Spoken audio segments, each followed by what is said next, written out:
దినాన్ని ఎక్కడ ఇద్దరు నాన్నమ్మను ప్రార్థన చేస్తారో వారి మధ్యలో నేను ఉంటాను, వారితో మాట్లాడటానికి సెలవించుకున్నాను. మనకు పెద్దదే కానీ మనకు కుటుంబంలో అయినప్పటికీ కూడా దేవుడు ఎవరు దేవుడు ఉన్నారో వారికి దేవుడు మాట్లాడుతున్నాడు. అప్పుడైన పేదలు గారు ప్రసంగం చేసినప్పుడు 3,000 మంది రక్షణ పొంది అక్కడికక్కడే బాప్తిస్మం పొందింది. ఎందుకంటే పరిశుద్ధాత్మ శక్తి ఎక్కడైతే ఉంటుందో అక్కడే దేవుని ఆత్మ కార్యములు జరుగుతాయి. ఇక్కడ పౌలు గారు ఏమంటున్నారంటే, అందుచేత సంగతి నిన్న నాట నుండి దేవుడు మీ నిమిత్తము ప్రార్థన చేయడం మానక. అంటే అపోస్తలులు ఏర్పరచబడిన వారు మరి అంటున్నాను, పౌలును సౌలుగా మార్చిన దేవుడు ఆయన చేత అనేక మంది ప్రజలను దేవుడు మార్చి వారు 14 సంఘాల పత్రికలు కూడా ఆయన రాసినట్టుగా మనం వాటిని చదువుకుంటా ఉన్నాం. పౌలు ఎంత ఓర్పు కలిగి మీ కొరకు ప్రార్థన చేస్తున్నాను. మనం ఎవరి వారే స్వార్థంగా నేను పైకి వెళ్ళిపోవాలని వెళ్ళిపోవాలని కాదు, కానీ ఇతరుల కొరకు ప్రార్థన చేయడం నేర్చుకోవాలి. మనం ఆత్మను పొందిన తర్వాత ఏం చేయాలి? పౌలు గారు ఏం చేస్తారు? ఇప్పుడు ఆయన ఇతరులను మార్చుటకు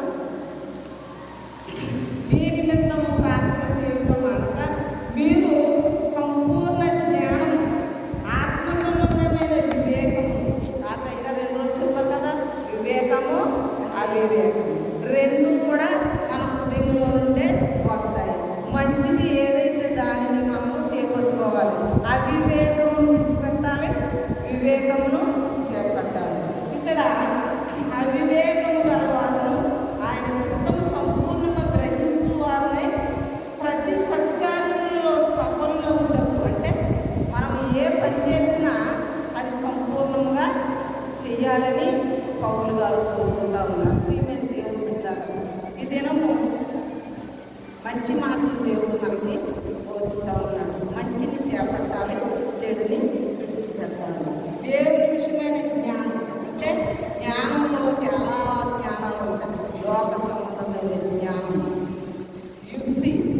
యుక్తి అంటే ఇతరులను మోసం చేసే యుక్తి మనలో ఉండకూడదు. ఆదాములో పాము బహు యుక్తి కలదు కాబట్టి అవ్వ ఆదాములను పాడు చేసింది. ఈమె దేవుని బిడ్డల సంఘంలో మనం కూడా ఇతరులను పాడు చేసే స్వభావం మనకి ఉండకూడదు. అది సాతానికి ఏముంది? పతనం ఉంది, పాతాళం ఉంది. దానిని అనుసరించి మనం నడుచుకున్నందుకు మనకు కూడా అదే స్వభావం. దేవుని విషయమైన జ్ఞానం కావాలన్నది అందుకు దేవుని విషయమైన జ్ఞానంలో అభివృద్ధి పొందండి. ఏ జ్ఞానంలో అభివృద్ధి పొందాలి? మనము లోక జ్ఞానంలో అభివృద్ధి పొందుతామా? లోక జ్ఞానంలో అభివృద్ధి పొందితే అవమానాలే మనకి ఎక్కువగా వస్తాము. ఈ అవమానాలు దాని ఎందుకు చేయము ఉండవు. అన్ని విషయంలో ప్రభువును సంతోషపెట్టాలి. మన విషయంలో ప్రతి విషయంలో కూడా ప్రభువును సంతోషపెట్టేవారుగా మనం ఉండాలి, కానీ మనుషులను సంతోషపెట్టేవారుగా మనము ఉండకూడదు. ఎందుకంటే మనుషుల జ్ఞానము ఈ లోక జ్ఞానం దేవుడికి విరోధమైంది. కాబట్టి దేవుని జ్ఞానం, దైవ జ్ఞానము సంపాదించుకోవాలి. శక్తిని బట్టి సంపూర్ణ బలంతో బలపరచబడి బలమని తేజోవాసులైన పరిశుద్ధుల స్వాస్థ్యములు పాలివారు మౌటకు మనలను పాత్రులుగా చేసి తండ్రికి మీరు కృతజ్ఞతాస్తుతులు చెల్లింపవలనని దేవుని బతిమాలుకుంటున్నాను. ఆయన మనను అంధకార సంబంధమైన అంధకారంలో నుండి విడుదల చేసి, ఇప్పుడు యేసయ్య 40 రోజులు ప్రార్థన చేసుకుంటున్నాం. ఎందుకు? దేవుడు అంధకారమును తీసివేశాడు, కానీ మనము ఇంకా అంధకారంలో ఉన్నామేమోనని మనందరూ కొరకు ఇక్కడ పౌలు గారి సంఘం కొరకు అదే ప్రార్థన చేస్తున్నాడు. సంఘం కొరకు, సంఘములో ఎవరైనా వివేకంతో ఉన్నారేమో, అశ్రద్ధతో ఉన్నారేమో, పాపంలో ఉన్నారేమో, పాపంలో ఉన్న వారిని బయటకు తాగాలి అని ఆయన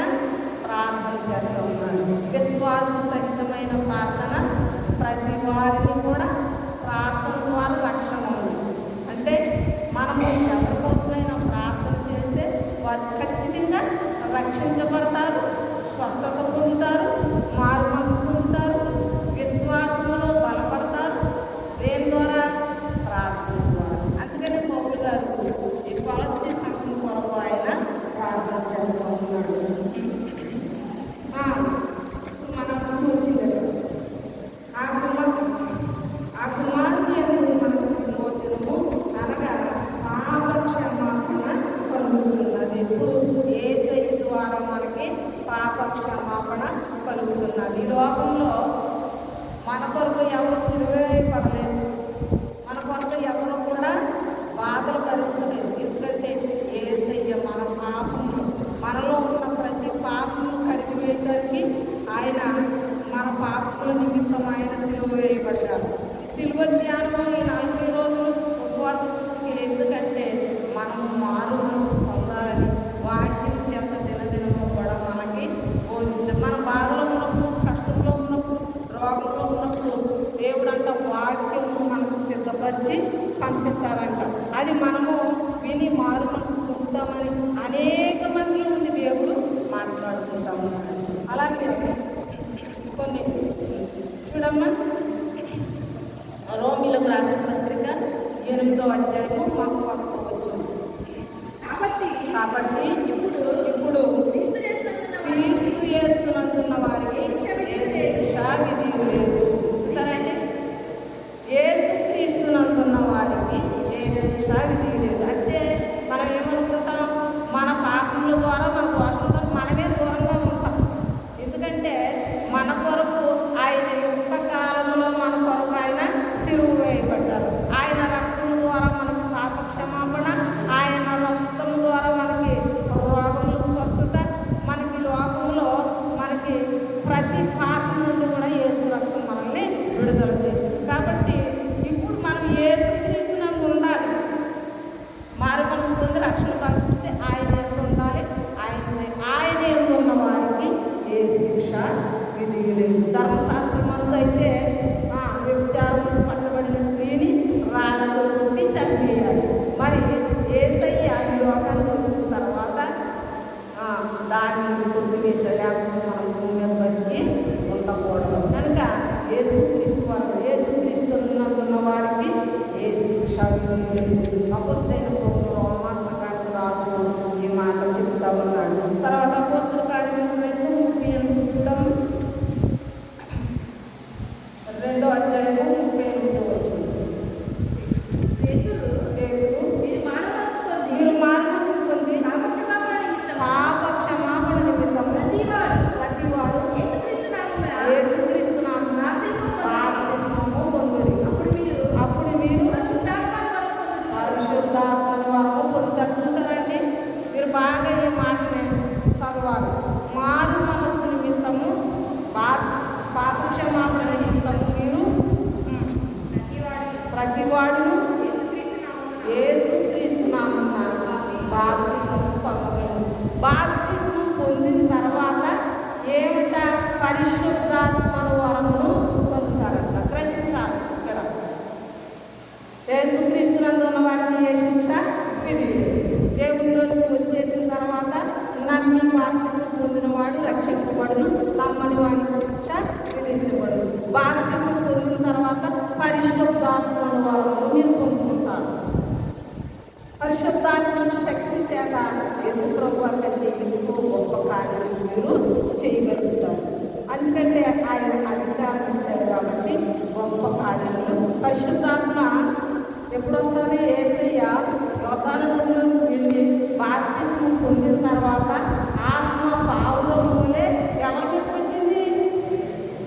యేసయ్య మీదకి వచ్చిందా లేదా? మరి యేసయ్య దేవుడు కుమారుడే కదా. అప్పుడు బాప్తిస్మం పొందిన తర్వాత ఆత్మ పావులో మూలే రావడం ఏంటి? ఈయన నా ప్రియ కుమారుడు, ఈయన నేను ఆనందించుతున్నాను.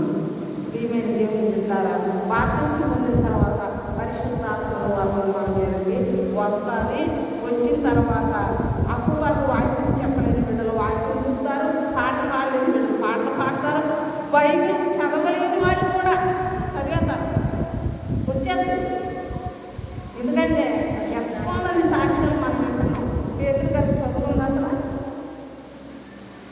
ఇంకా కాస్త చదువుకుందా.